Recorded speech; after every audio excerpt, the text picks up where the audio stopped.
이 땅을 살아가는 모든 사람들이 예외 없이 참 때때로 그 외로움을 느끼고 고독감을 느끼는 이런 일들을 경험하는데요. 인간이 경험하는 이 외로움의 문제, 고독의 문제는 이 두 가지 이 종류라고 생각을 합니다. 하나는 그 고립감, 진짜 혼자 있을 때. 이건 제가 그 이민 생활을 끝내고 저 혼자서 이제 한국으로 되돌아왔을 때 서울 생활이 단 한 번도 해보지 못하고 낯설고, 그리고 또 모든 제 가족들은 다 미국에 있는데 저 혼자 한국에 떨어져 있을 때 이 고립감은 진짜 이게 심각한 외로움을 가져다 주는 것을 제가 경험을 했고요. 그런가 하면은 또 한 종류의 그 고립감은, 고독은 어떤 건가 하면은, 이제 저는 뭐 아는 사람이 얼마나 많습니까? 길 가다가도 마주치고 식당에서도 마주치고, 뭐 성도님들은 말할 수 없이 반가운 분들이 많은데도 여전히 제가 가끔씩 느끼는 외로움, 고독감이 언젠가 하면은 제가 하는 일들에 대해서 이해받지 못할 때, 그 한 집에 한 이불을 듣고 사는 가족이고 또 부부를 할지라도 자기가 하는 일에 대하여 공감받지 못하고 이해받지 못하면 인간은 누구나 다 고립감, 또 그 고독을 느끼는 거거든요. 예수님께서 우리를 구원해 주시기 위하여 치르셨던 대가 지불이 엄청 많은데, 저는 그 중에 강력한 대가 지불이 바로 이 고독의 문제라 생각합니다. 수많은 사람들이 예수님을 찾으시고, 뭐 나중에는 막 다 하시잖아요. 막 지붕을 뚫고 그 중풍병자를 내려야 될 만큼 많은 사람들이 예수님을 에워싸고 있었지만, 그러나 결국은 예수님이 가시는 그 십자가의 길은 우리 겟세마네 동산에서 보지 않았습니까? 모든 제자들 결국은 주님 혼자인 거 아닙니까? 그래서 저는 참 지난 한 주간 동안 이런 내용을 다루는 말씀들을 묵상하면서 마음이 참 슬프기도 하고, 또 애통한 마음이 문득문득 찾아와서 참 이렇게 울컥울컥 눈물을 짓는 순간들이 참 많았습니다. 그 이해받지 못할 때 느껴야 되는 이 고독감, 예수님께서 가장 많이 겪으셨던 일 아닙니까? 오죽하면은 요한복음 6장 66절을 보십시오. 그때부터 그의 제자 중에서 많은 사람이 떠나가고 다시 그와 함께 다니지 아니하더라. 예수께서 12 제자에게 이르시되 너희도 가려느냐? 이게 너무 슬프게 느껴지는 겁니다. 그렇게 그냥 열광하던 그 사람들이 기적을 베풀고 귀신을 쫓아내고 오병이어의 그 현장에서 열광하며 왕을 사무소서하던 그들이 주님께서 진리의 말씀을 선포하고 가르치기 시작하시니까 다 떠나는 거예요. 오죽했으면은 너희도 가려느냐? 이 주님의 그 외로움이 묻어나는 것 같아서 제 마음에 참 슬픔이 배어 나오더라는 겁니다. 저는 오늘 본문의 말씀도 이런 맥락, 이런 차원으로 저는 참 많은 생각을 하고 또 본문을 묵상하면서 그 마음에 그 참 슬픔이 있었습니다. 오늘 본문에 보면은 예수님께서 지금 두 종류의 공격을 당하고 계시는데요. 먼저 그 서기관들의 그 악한 공격을 한번 보십시오. 본문 마가복음 3장 22절을 먼저 보시겠습니다. 예루살렘에서 내려온 서기관들은 그가 바알세불이 집혔다 하며 또 귀신의 왕을 힘입어 귀신을 쫓아낸다 하니, 이 말씀의 배경이 어떤가 하면은 바로 앞에 나오는 20절입니다. 집에 들어가시니 무리가 다시 모임으로 식사할 겨를도 없는지라. 지금 너무나 많은 환자들이 몰려오고 귀신을 쫓아내시는 일들을 하시느라고 육신이 지금 제대로 정상적인 삶을 사시지도 못하는 상황인데, 그 예수님의 한 영혼을 향한 열정을 보시고 말도 안 되는 모함을 하는 겁니다. 그 서기관들이 이 지금 마귀의 힘을 빌려서 이런 일을 행하고 있다. 사람이요, 일이 많아가지고 힘든 게 아닙니다. 저도 요즘에 1만수도 파송 운동 이 준비를 하다 보니까 자꾸 19년 전에 분당구리에 처음 개척할 때 생각이 많이 나는데요. 그 개척하던 그 해는 이건 더 이상 하라 그러면 못하는 일이에요. 수면이 하루에 3시간, 4시간밖에 안 되고요. 그리고 그냥 막 기절한 적도 있습니다. 집에서 옷 갈아입다가 막 쓰러지고 막 이런 일들을, 체력의 한계까지 다다르는 이런 일들을 경험했는데 문제 없습니다. 꿈을 가지고 달려가고 막 열정을 쏟는 건 문제 없는데, 언제 주로 소진이 되느냐? 제가 20대 초반에 미국에 딱 이민 갔을 때 우리 누나집에 가니까 어린 조카 애들이 그 비디오 게임을 하는데 하나가 너무 재밌어가지고 저도 누나집에 갈 때마다 이제 그 게임을 했는데 그게 자동차 경주, 아마 옛날 분들 요즘도 하는지 모르겠습니다. 이제 속도를 내면은 막 100km, 200km, 300km, 400km 막 전속력으로 달리면요, 이게 진짜 자동차 같으면 이게 기름이 쭉쭉쭉쭉 따라가지고 이게 새로 또 주유소 가야 되는데, 이 비디오 게임은 반대예요. 속력이 나면 날수록 에너지가 자꾸 저장이 되는 겁니다. 그럼 이게 언제 따르냐? 벽에 부딪힐 때. 운전을 잘못해가지고 그 벽에 부딪히면 막 이런 그 화면이 막 그 요동을 치면서 이 에너지가 쑥쑥 줄어드는 그게, 저는 목회하는 내내 이게 진짜 진리다. 그 게임이 진리다. 막 교회 일 열심히 하고 충성하고 막 밤을 새고 이래서 소진되는 게 아닙니다. 옆에서 너무나 아무것도 아닌 것 가지고 시비를 걸고 모함을 하고 가짜 뉴스를 만들어 퍼뜨리고 이런 게 에너지를 소진시키지, 열정으로 달려가는 게 그게 문제가 되는 게 아니거든요. 아니 어떻게 그렇게 한 영혼을 온 마음을 다해 섬기고 계시는 예수님을 향해 그 서기관들이 어떻게 이런 악한 모함을 할 수가 있느냐고요. 마귀의 힘을 빌려가지고 이런 일을 한다는, 이게 너무나 큰, 예수님에게 정말 그 인간으로 말하면 그 상처를 드리는 일 아닙니까? 근데 이것보다 더 큰 상처가 뭔지 아십니까? 이런 서기관들의 악랄한 공격이 먼저 있었고, 두 번째는요, 가까운 친족들의 동조입니다. 21절, 예수의 친족들이 듣고 그를 붙들러 나오니 이는 그가 미쳤다 하밀러라. 지금 이런 서기관들과 같은 악한 사람들에 의해 가지고 예수님에 대한 모함의 말들이 막 퍼져나가는데, 아니 가장 가까운 그 친족들이 그 말을 믿고, 여러분 여기 나오는 그를 붙들러 나오니 할 때 이거 헬라어로 보면은 엄청 센 단어예요. 막 거의 뭐 체포 수준에. 저도 겪어봐서 알지만요, 뭐 말도 되지도 않는 이런 이단성 교회들이 저를 모함하고 그 유튜브에 글 올리고, 그것도 물론 상처가 되지만, 이 말도 안 되는 그거를 믿는 사람들이 있는, 우리 교회 성도님 중에도 가끔이지만 그게 더 큰 상처가 돼요. 아니 제 설교 지금 뭐 수천 편이 유튜브에 올라가 있는데, 뭐 어느 설교든 골라가지고 몇 편만 들어보면 아는데, 말도 안 되는 새빨간 이런 모함의 글, 그거를 듣고, 아니 이천수 목사가 친동성애자라네, 이념에 찌든 무슨 목사라네, 뭐 이런 일들을 겪으면 그건 저를 진짜 낙심을 시키는 일이더라고요. 예수님의 마음이 바로 그런 거 아니겠습니까?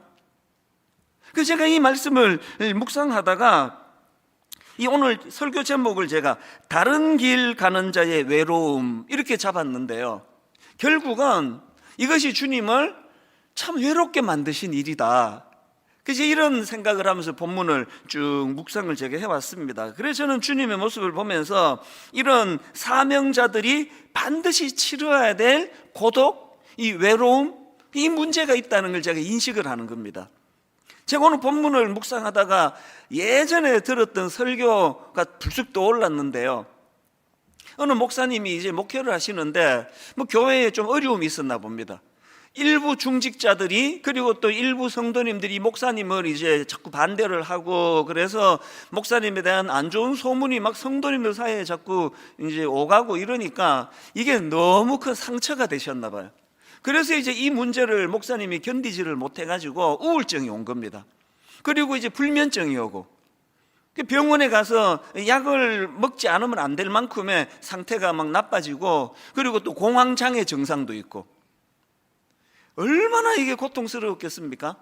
그런데 제가 그 설교를 듣다가 너무 제가 은혜를 받았던 게요, 이 말씀 묵상의 위력이 대단한 겁니다. 이 목사님이 말씀을 묵상하다가 성경 한 구절을 보고 바로 치료가 됐다, 회복이 됐다는 겁니다. 그 말씀이 바로 누가복음 6장 26절입니다. 모든 사람이 너희를 칭찬하면 화가 있도다. 모든 사람이 너희를 칭찬하면 화가 있도다. 이 목사님이 말씀을 묵상하다가 너무나 자기가 하나님 앞에 회개하고 반성했다는 겁니다. 자기는 모든 성도들로부터 인정받으려고 그런 욕심 때문에 이 병이 생긴 거 아닌가. 모든 사람이 너희를 칭찬하면 화가 있도다.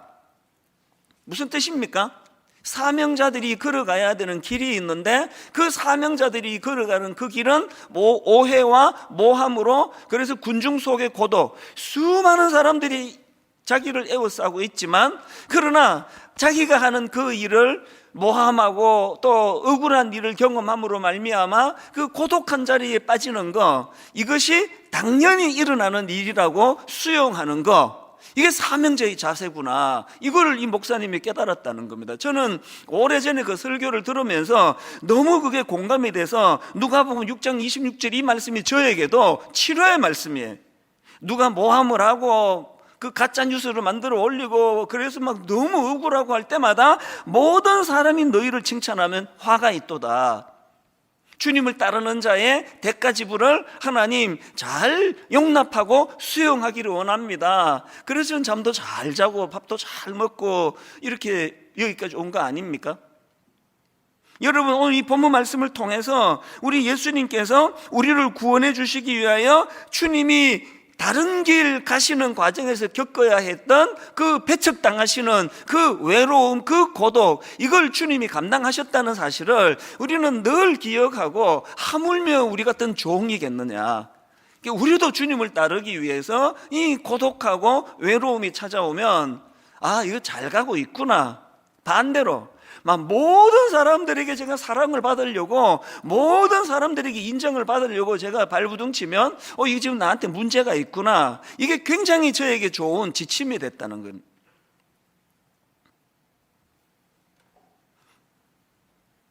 이런 맥락에서 우리가 예수님을 보면서 정말 안 되겠지만 배워야 되고 노력해야 되는 게 있는데요. 예수님은요, 그냥 예수님을 막 띄워가지고 칭찬하고 왕자격이 있다 그러고 왕이 되소서 그렇다고 거기에 막 휘둘려가지고 들뜨고 흥분하고 그런 거 없으시고요. 오늘 본문에서처럼 말도 안 되는 모함을 하고 그냥 주님을 조롱하고 그냥 귀신 들렸다는 식으로 그렇게 해도 그것 때문에 또 주님은 낙심도 안 하세요.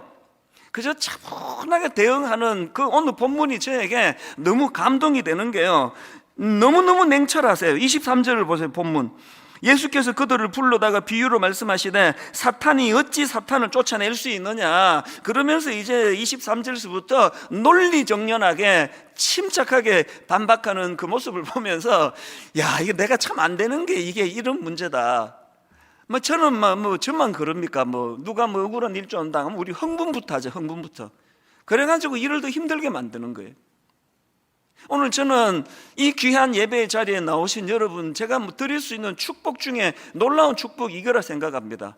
오늘 여러분, 우리는요, 그 구호가 이겁니다. 저의 구호가, 개가 짖어도 기차는 간다. 누가 과하게 칭찬을 하든지, 누가 그냥 모함을 하고 저를 그냥 말도 안 되는 이 인간으로 그렇게 저를 그냥 매도를 하든지, 그런 거와 마음은 아프겠지만 그런 거에 영향받지 않고, 그래서 주님의 스케줄대로 뚜벅뚜벅 제 길을 걸어가는 인생, 이게 저와 여러분의 인생이 되시기를 바랍니다. 이게 오늘 본문에서 제가 주님을 뵈면서 감동하는 모습인데요. 여러분, 우리가 정말로 주님께서 보여주신 이런 딱 중심을 잡고 가시는, 더군다나 모함을 당하고 억울한 일을 당할 때 흔들리지 않기 위해서 주님이 보여주시는 모범이 하나 있는데, 그때 흔들리지 않는 도구로 주신 게 기도라는 것입니다. 사랑하는 기도 안 하는 성도님 여러분, 기도는 사후 약방문이 아니에요. 자기가 사고 쳐놓고 수습할 때 주님 도와달라고, 용서해달라고, 한 번만 봐달라고, 당연히 기도에 그런 기능도 있지만 기도의 더 큰 기능은요, 사전 약방문이에요. 마음이 흔들릴 때, 누가 모함해가지고 그냥 분노가 솟구쳐 오를 때, 그래서 실수하잖아요. 그래서 그럴 때 기도가 그것을 막아주는 능력이라는 겁니다. 오병이어의 기적이 터지고 군중들이 예수님을 왕 삼으소서, 왕 삼으소서, 왕이 되소서 그럴 때 예수님은 그걸 즐기는 게 아니라 그 과정을 한번 보세요. 마태복음 14장 23절입니다. 22절부터 보십시오. 예수께서 즉시 제자들을 재촉하사, 막 예수님이 지금 당황하고 계시는 거예요. 즉시 제자들을 재촉하사 자기가 무리를 보내는 동안에 배를 타고 앞서 건너편으로 가게 하시고 무리를 보내신 후에 기도하러 따로 산에 올라가시니라. 기도하러 따로 산에 올라가시니라. 결론, 저물매 거기 혼자 계시더니, 주님이 보여주시는 모범이 뭡니까? 예수님은 이 길을 가셔야 되는데, 십자가의 길을 가셔야 되는데, 군중들이 왕을 삼으라고 열광하고 주님을 충동할 때 예수님은 무슨 길을 택하십니까? 홀로 기도의 자리로 가시는 거예요. 이게 우리에게 보여주시는 놀라운 교훈이에요. 마음이 흔들릴 때, 유혹에 빠질 때, 매도당하는 이런 슬픈 일이 있을 때 기도가 우리 마음을 안돈하게 만드는 능력이라는 겁니다. 제가 왜 새벽을 고집하는지 여러분 다 아시지 않습니까? 그 새벽 시간에 하나님께 은혜를 받지 않으면 육신을 가진 제가 견딜 수가 없습니다. 그래서 제가 맨날 이거 왔다 갔다 해요. 좀 지나면 병원에서 경고를 합니다. 목사님 이렇게 수면 시간이 짧으면 이거 안 됩니다. 이제 목사님 나이를 생각해야죠. 그러면 이제 좀 더 자려고요. 새벽에 한 2시에 눈이 떠졌는데, 내 인생에서 제일 괴로운 게 눈 떠졌는데 가만히 있는 거예요. 그래서 좀 더 막 더 자려고 애를 쓰다가, 아이고 뭐 불러가면 주님 부르시면 가지 뭐 그러고 새벽에 일어나고, 그 새벽이 막 너무 저에게 이 중심을 잡아주는 황홀한 시간이 되고, 여러분 예수님처럼 누가 칭찬해도 우쭐하지 않고, 예수님처럼 누가 이렇게 모함을 해도 너무 거기에 낙심하지 않기를 원하신다면 기도 시간을 확보하세요. 그래서 주님이 그렇게 하셨듯이 이 세상 사람들, 이 악한 지금 뭐 이거는 뭐 이 전 세계가 지금 막 이거는 그냥 이 요동하고 흔들리는 건 상상을 초월하는 시대인데, 하나님 거기에 놀아나지 않는 중심을 갖기 원합니다. 그래서 다른 길 가는 자들이 치러내야 될 고독, 외로움, 이것을 잘 견뎌내기를 원합니다. 그 일을 위해서 우리가 주님 주신 도구가 기도라는 것입니다. 이게 오늘 본문의 예수님의 모습에서 우리가 배우는 교훈이고요. 그런가 하면은 이제 초점을 그 예수님은 모함하는 서기관에다가 좀 맞추어서 말씀을 좀 살펴볼까 하는데요. 자, 22절을 다시 한번 보십시오. 예루살렘에서 내려온 서기관들은 그가 바알세불이 집혔다 하며 또 귀신의 왕을 힘입어 귀신을 쫓아낸다 하니, 아니 어떻게 이렇게 악의에 찬 그 모함을 할 수가 있느냐고요. 제가 이 서기관들의 모습을 보면서 이런 질문을, 어떻게 그 인간의 탈을 쓰고 이런 모함을, 가짜 뉴스를 퍼뜨릴 수 있나 질문을 던져놓고 답을 찾았습니다. 어떻게 이렇게 악할 수 있었냐고요. 이게요, 기득권자들의 본능입니다. 제가 만들어본 이름이에요. 기득권자들의 본능. 이 기득권자들의 본능은 두 가지 양상을 띠는데, 하나가 뭐냐? 강박증이에요. 자기 영역을 지켜야 된다는 강박증. 그 대표적인 사례가 구약의 사울왕 아닙니까? 그 어린 다윗이 골리앗을 무찌르고 그 놀라운 일을 했는데, 사울왕의 병이 뭐예요? 강박증이에요. 이러다가 이건 내 자리가 흔들리는 거 아닌가? 그런가 하면은 이런 기득권자들의 본능에 또 한 가지 양상이 있는데요. 그게 정오심이에요. 정오심. 내 이 영역을 흔들지 모른다는 사람들에 대한 이 과도한 정오심. 정치판에서도 이런 모습을 종종 볼 수 있고요. 정치판뿐만 아닙니다. 모든 인간 세계에 기득권을 가진 사람들이 가지고 있는 본능이 이런 겁니다. 이 말씀이 제게 왜 경고의 말씀이 될까요? 이제 저도 기득권자가 됐어요. 교육 전도사 때하고 달라졌습니다. 그러면 제게 무슨 본능이 있습니까? 이거 지켜야지 이거. 그리고 또 누가 치고 올라오는 어떤 부교역자 중에 막 설교가 좋고 막 인품이 좋고, 게다가 제가 없는 얼굴까지 잘생기고 그러면 위협을 느끼며 이제 견제 들어가는 거 아닙니까? 안 세우고, 너 제주도 가서 개척해라, 멀리 가라. 이게 기득권자의 본능일 수 있는 위험이, 그 제주도가 뭐 나쁜 데라서가 아니라 여기서 멀다는 뜻입니다. 그냥 더 멀리 할까요? 너 하와이로 가라. 이걸 이기는 비결은 기도밖에 없습니다. 하나님, 제가 이 비열한 서기관의 이 추한 모습을 가지지 않기 위해서 하나님, 다른 길을 걸어가는 자의 고독이 필요한 거예요. 그래서 새벽이 필요한 거거든요. 이 서기관들의, 이 기득권자들의 본능, 그래서 이걸로 해서 이런 아주 저열한, 비겁하고 아주 저열한 행동을 하게 되는데요. 저는 영국의 여류 작가입니다. 조지 엘리어트가 한 말인데요. 사람들은 알게 모르게 5가지 감옥에 갇혀 산다는 겁니다. 이 5가지 감옥 불러드릴 테니까요, 여러분은 몇 가지 감옥에 갇혀 있는지 점검해 보세요. 첫 번째 감옥이 자기 사랑의 감옥이, 자기 사랑의 감옥. 두 번째가 근심의 감옥이에요. 세 번째가 과거에 빠져 있는 회상의 감옥. 라떼는 말이야, 이게 다 이 감옥이에요. 이 감옥. 나 옛날에 말이야, 이게 다 이 감옥이에요. 회상의 감옥. 마지막 네 번째가 남의 것만 좋게 보이는 질투의 감옥, 시샘의 감옥. 마지막 5번째가 정오심의 감옥이에요.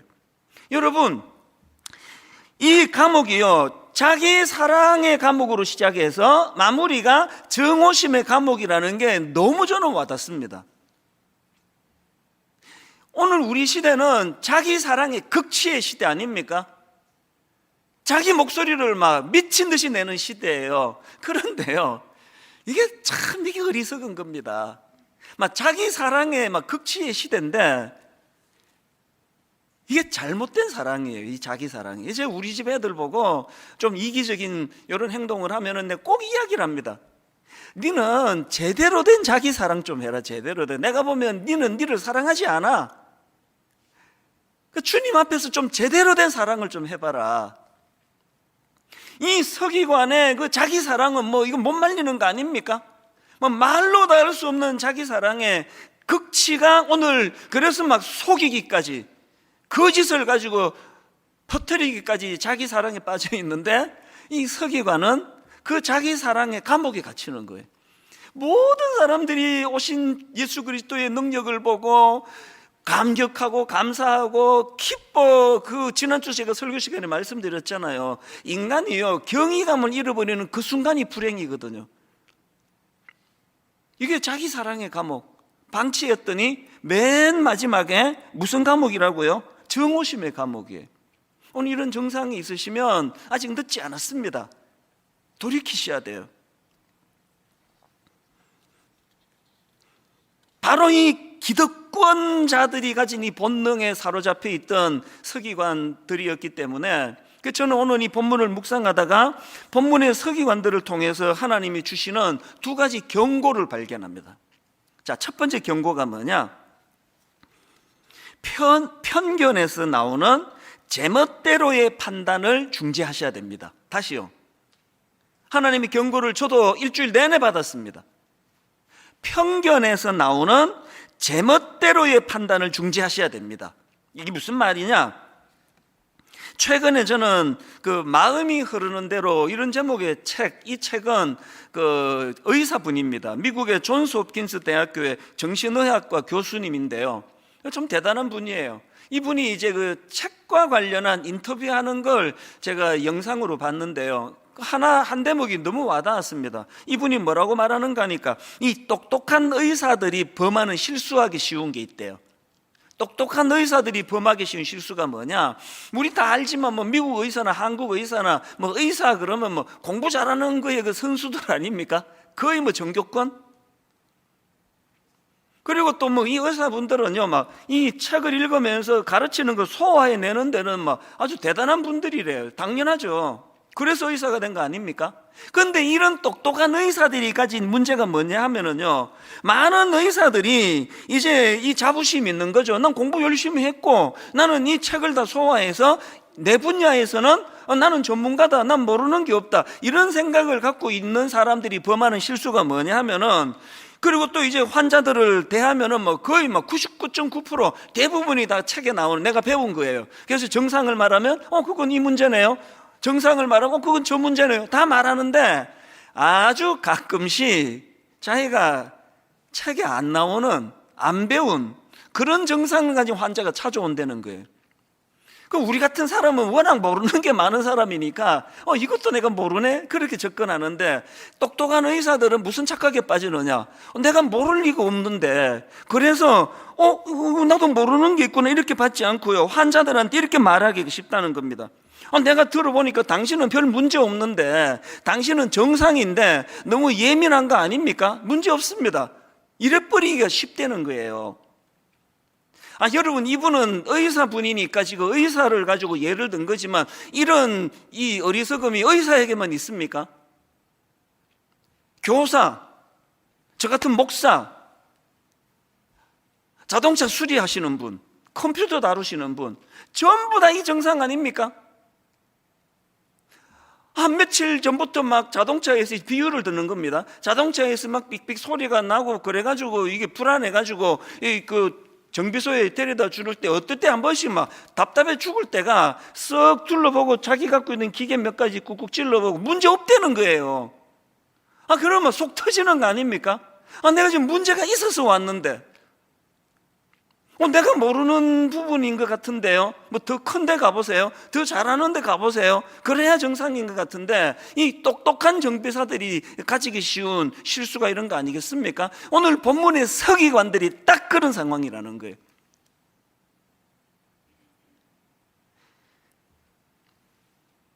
예수 그리스도가 이 땅에 오셔가지고 하시는 일들을, 전하시는 말씀을 듣고 보고 하니까 이 서기관 수준에서 단 한 번도 경험해보지 못한 것들이거든요. 그럼 어떻게 해야 됩니까? 내가 참 많이 모질하네요, 주님께 배워야지, 이렇게 가야 되는 거 아닙니까? 여러분, 이 땅에서 생겨나는 수많은 문제들이요, 이 편견에서 나오는 제멋대로의 판단 때문 아닙니까? 자기 생각과 다르면 다 틀린 거 아닙니까? 유튜브에 떠도는 막 수많은 그런 가짜 뉴스가 다 출발이 이거 아닙니까? 세상에서 제일 위험한 사람이 책 딱 한 권만 읽은 사람이라는데 계속 강조하죠. 차라리 안 읽으면 겸손이라도 하지. 모든 세상 잣대를 자기가 읽은 책 한 권으로 다 갖다 들이붙이니까 책 10,000권 읽은 사람이 다 틀린 거예요. 이게 서기관의 모습입니다. 여러분, 오늘 본문의 서기관을 통해서 하나님이 우리에게 주는 경고가 이거예요. 네가 그런 서기관 같은 증상을 가질 위험이 있다.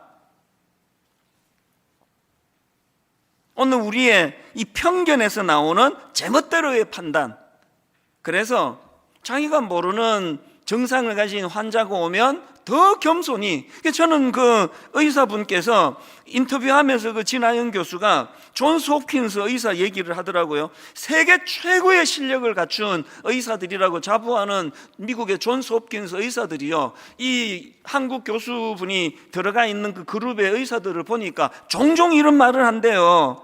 우리가 아는 게 별로 없다, 앞으로 더 많이 연구해야 된다. 무슨 뜻입니까? 점점 의술의 세계를 들어가면 들어갈수록 내가 아는 거는 빙산의 일각에 불과하다. 이걸 자각해 가는 게 이게 진짜 의사라는, 실력 있는 의사. 정말 실력 있는 목사는요, 딱 하나만 알아요. 내가 정말 무지하다는 걸 아는 게 그게 실력 있는 목사라고 생각합니다. 그래서 우리는 주님을 모함하고 귀신 들려서 이랬다, 귀신의 마귀가 시켜서 하는 일이다, 이런 식으로 어긋장 놓지 말고 겸손히 그분께 무릎 꿇고 정말 영적으로 내가 모르는 게 많다는 걸 인정하는, 그게 지혜로운 인생이라고 생각합니다. 그런가 하면 두 번째로 본문을 통해서 얻을 수 있는 경고가 하나 더 있는데요, 이것은 이 성령님을 근심하게 하는 위험한 짓이라는 걸 자각해야 돼요. 이게 뭡니까? 자, 29절 30절을 보십시오. 이 둘을 통으로 읽으셔야 됩니다. 누구든지 성령을 못 오가는 자는 영원히 사하심을 얻지 못하고 영원한 죄가 되느니라 하시니, 이는 그들이 말하기를 더러운 귀신이 들렸다 함이러라. 이 성령을 못 오가는 자는 영원히 사하심을 얻지 못한다. 이건 제가 초등학교 때부터 교회에서 들었던 이야기예요. 그래서 저는 이 말씀을 굉장히 두려워했습니다. 이게 용서받지 못하는 죄가 있다 그러니까. 그게 이번에 제가 다시 한번 이게 얼마나 이게 우리가 무지한 거를 다시 한번 깨달았습니다. 그런 뜻이 아니에요. 이게 성령을 모독하는 죄는요, 즉 전체가 이 말씀, 우리는 성경 읽을 때 항상 전체적인 맥락으로 읽어야 되거든요.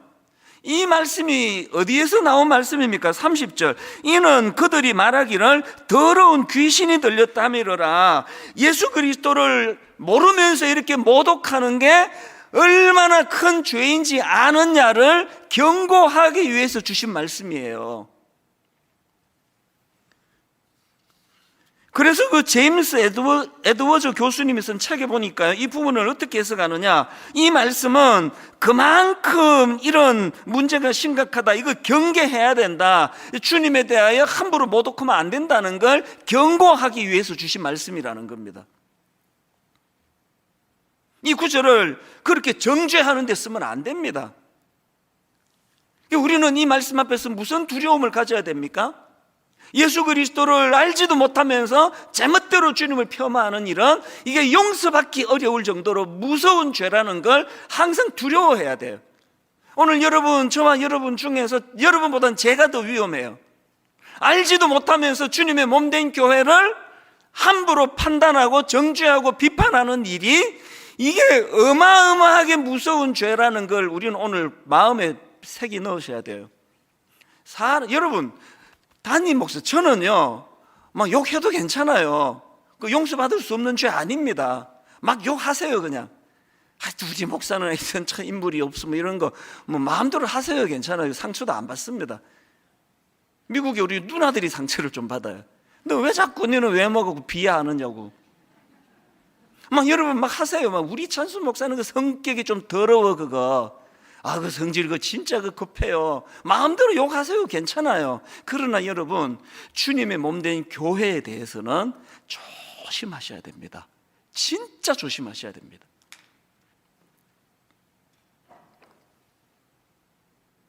그래서 저는 이런 차원에서 이 본문 말씀들을 묵상하면서 제 스스로 두 가지 질문을 계속 던졌는데요. 혹시 저는 이 서기관과 같은 잘못된 태도가 없는가? 그래서 결과적으로 주님을 방해하고 주님의 몸된 교회를 방해하는 이런 악한 짓을 저는 범하고 있지 않은가? 이거를 담임 목사니까 더 두렵더라고요. 이 질문을 우리 모두가 다 해야 됩니다. 그런가 하면은 두 번째로 또 질문 하나가 더 있습니다. 이런 소극적인 방어만이 아니고 나는 정말 소명자로서 받아야 될 오해와 그로 인한 외로움을 나는 이것을 수용하고 있는가? 다른 길을 걷는 자들이 반드시 치루내야 되는 그 고독과 외로움을 나는 이거 피하지 않고 있는가? 이 질문을 계속 던지셔야 돼요. 여러분, 예수 잘 믿으면요, 그 낮은 단계의 고독과 외로움은 해결이 돼요. 근데 경험했잖아요. 주님 인격적으로 만나고 나서 그 낮은 단계의 고독, 그래서 지금은요, 저는 한 달 내내 화장실 갈 때 말고 제 사무실에 앉아 묵상하고 성도님들 위해서 기도하는 일을 하라 그래도 저는 그 할 수 있는 훈련이 되어 있습니다. 홀로 있는 것을 못 견뎌했던 전데 예수님을 영접하고 그 고독의 문제가 해결이 됐어. 이제 외롭지 않아, 인간적으로는. 그런데 여러분, 그런 주님을 영접했더니 낮은 단계에서의 외로움과 고독, 조금 전에 해결됐다는 것도 과장했습니다. 완전히 해결된 건 아니고요, 가끔씩만 외롭습니다. 그런데 여러분, 이 낮은 단계의 외로움과 고독이 해결된 대신에 저에게 무거운 차원에서의 고독을 하나님이 주셨어요. 새벽마다 저는 고독을 느껴요. 다른 길 걷는 자들이 겪어야 되는 고독감. 그래서 제가 고독을 피하면 우리 성도들이 엄청 고독이 양산될 거라고 생각해요. 제가 새벽마다 고독하면 성도님들의 고독이 해결될 줄로 저는 믿습니다. It hurt good, more than I can say. But maybe love isn't holding on. Maybe it's knowing when to walk away. We try to hold what we're slipping through, like sand running from our hands. Every promise started losing shape. We couldn't be what we once planned. Your eyes would look right through mine, like you were already gone. We stayed too long in a fading light, trying to prove we still. It hurt good, more than I can say. But maybe love isn't holding on. Maybe it's knowing when to walk away.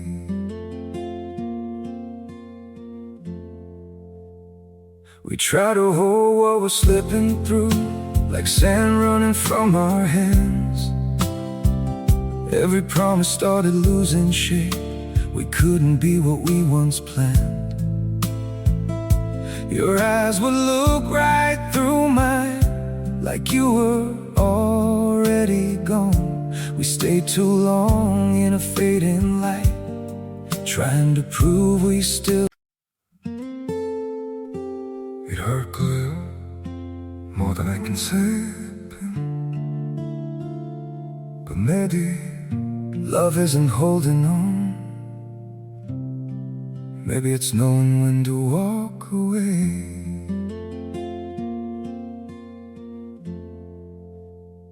We try to hold what we're slipping through, like sand running from our hands. Every promise started losing shape. We couldn't be what we once planned. Your eyes would look right through mine, like you were already gone. We stayed too long in a fading light, trying to prove we still. It hurt good, more than I can say. But maybe love isn't holding on. Maybe it's knowing when to walk away. 주님을 대언하는 종으로서 말씀을 전하기 때문이에요. 낮은 단계의 고독에 머물러 계시지 말고 더 높은 단계, 사명자가 가진 그 고독의 자리로 나오시기를 바랍니다. 주님이 수고하고 무거운 짐진 자들아 다 내게로 오라. 내가 너희를 쉬게 하겠다. 그 무거운 짐을 내가 다 해결해 주겠다. 그러시고 바로 나오시는 말씀이 주님이 지고 계시는 그 사명의 짐, 이 짐을 나랑 같이 지자. 여러분은 어느 종류의 고독에 지금 빠져 계십니까? 그래서 저는 이런 질문을 계속 드렸습니다.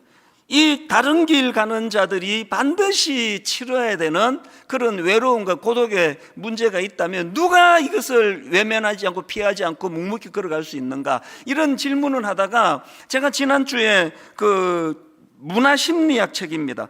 가끔은 격하게 외로워야 한다. 전문가인 그 김정훈 교수님이라는 분이 쓴 책인데요. 그 책에서 제가 정말 이게 막 유치해가지고 이야기를 해야 되나 말아야 되나 하다가 하기로 결정을 했는데 너무너무 유치해요, 처음에는. 그 책에 보니까 이 왁스라는 가수의 화장을 고치고 이런 노래 가사를 가지고 설명을 했던데요. 저는 평생에 내가 이 왁스라는 가수의 화장을 고치고라는 노래를 생전 처음 들어봐요. 그 유튜브 들어가서 이 노래를 들어보니까 이게 뻔한 남녀 사랑의 또 가사더라고요. 이 가사 시작이 이렇더라고요. 우연히 날 찾아와 사랑만 남기고 간 너, 하루가 지나 몇 해가 흘러도 아무 소식도 없는데, 이 딱 보니까 이게 사랑하는 남자가 변심하고 자기를 떠나간 걸 참 슬퍼하면서 이제 이 통속적인 그런 그 노랫말이더라고요. 근데 그 교수님이 참 대단해요. 이 가사에서 뭘 이렇게 탁 잡아가지고 그 문화의 코드로 끌고 가는가 하면은요, 원망 섞인 그 가사가 이래요. 이게 남자가 자기를 버리고 떠났기 때문에 살다가 널 만나면 모질게 따주고 싶어.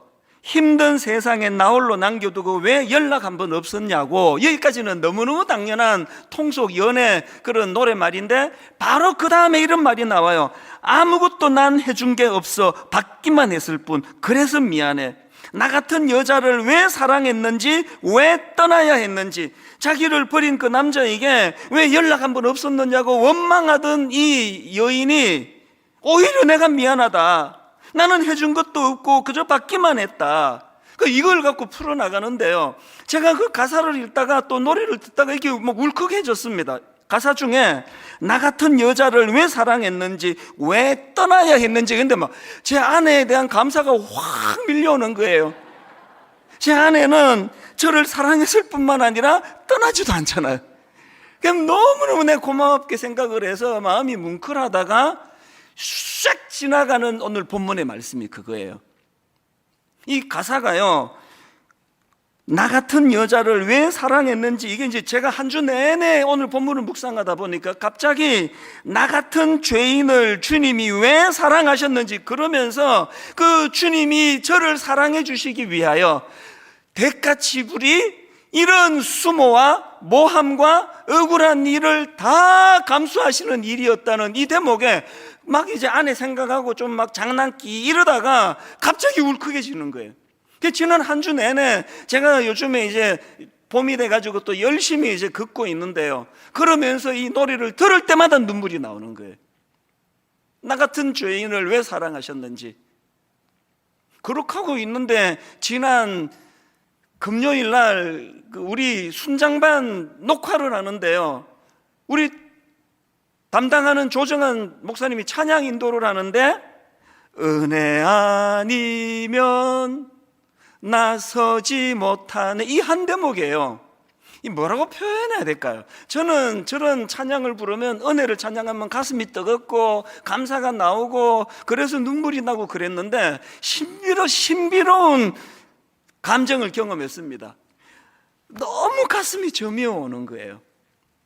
이 은혜 아니면, 이 한마디를 주님이 만들어내시기 위하여 그 서기관들의 말도 되지 않는 모독을 감수하시고 주님이요, 판 한번 엎으셔버리고요, 이제는 내 질려버렸다, 내가 상종을 하고 싶지 않다, 그렇게 하고 끝내셨으면 우리 구원은 없는 거 아닙니까? 십자가에서 그 군병들의 엄청난 조롱과 핍박을 주님이 흥분하셔가지고 그냥 막 내려와 봐라, 네가 하나님의 아들이면 십자가에서 내려오라고 그랬을 때 주님이 막 그걸 못 견뎌가지고 확 내려가 버리시면 우리 구원은 없는 거 아닙니까? 그래서 제가 금요일 날 은혜 아니면 나 서지 못하네, 이 한 대목에서 마음이 확 무너져 버렸어요. 그래서 너무 마음이 저미어 오는 결론을 맺으면서 지난 한 주 내내 또 저를 눈물 짓게 만든 그 작품 하나를 제가 보여드리려고 하는데요, 여러분 그 뭉크라는 분 아시죠? 미술의 뭉크, 그 절규라는 그림 그 아시죠? 그죠? 막 이렇게 괴로워하는 그 절규, 그래서 그 현대인의 고독과 우울, 공포심, 이걸 잘 묘사한 그림이라고 하는데, 이 뭉크가 절규라는 작품도 있고 골고다라는 작품도 있습니다. 화면으로 한번 보시겠습니까? 저는 저 작품을 프린트해가지고 이 파일에 끼워가지고 다니면서 저거를 볼 때마다 눈물을 지었습니다. 저기서 제가 작품 설명을 들으면서 울컥했던 게, 지금 주님이 십자가에 매달려 계시는데 사람들의 시선이 제각각 다 달라요. 주님을 집중하지 않습니다. 표정이 또 다 달라요. 그 전문 해설가가 이런 설명을 붙여놨더라고요. 사람들 제각각의 태도와 표정에서 십자가에 달리신 예수님에 대한 무관심과 고독을 읽을 수 있다. 사람들 제각각의 태도와 표정에서 십자가에 달리신 예수님에 대한 무관심과 고독을 읽을 수 있다. 그 다음 들어보세요. 종교 생활의 겉모습은 있으나 십자가의 은혜는 경험하지 못한 현대 신앙인들의 고독처럼. 저거 제가 파일을 놓고 갖고 다니면서 볼 때마다 너무 마음이 죄송한 거예요. 오늘 주님을 고독하게 만들고 주님을 외롭게 만드는 그 모든 원인을 제공하는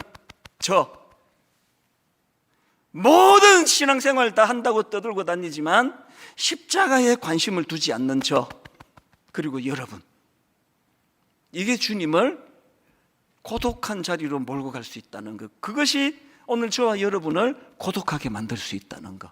그래서 은혜 아니면 이 찬양을 부르는데 마음이 막 점여오는 걸 경험한 거거든요. 오늘 우리 이 찬양 금요일 날 너무 저밀게 제가 불렀던 그 찬양 은혜 아니면 그거 우리가 부르는 건 후렴이고요. 처음부터 한번 이 찬양을 부를 동안에 여러분 정말 여러분의 고독은 어떤 종류인지를 점검해 보세요. 낮은 단계에 그 모든 세상 사람들도 똑같이 느끼는 낮은 단계의 고독과 외로움인지, 여러분이 느끼는 이 고독은 다른 길 가는 자들이 반드시 거쳐야 되는 그 외로움과 고독인지, 이 찬양을 함께 부르기 원합니다.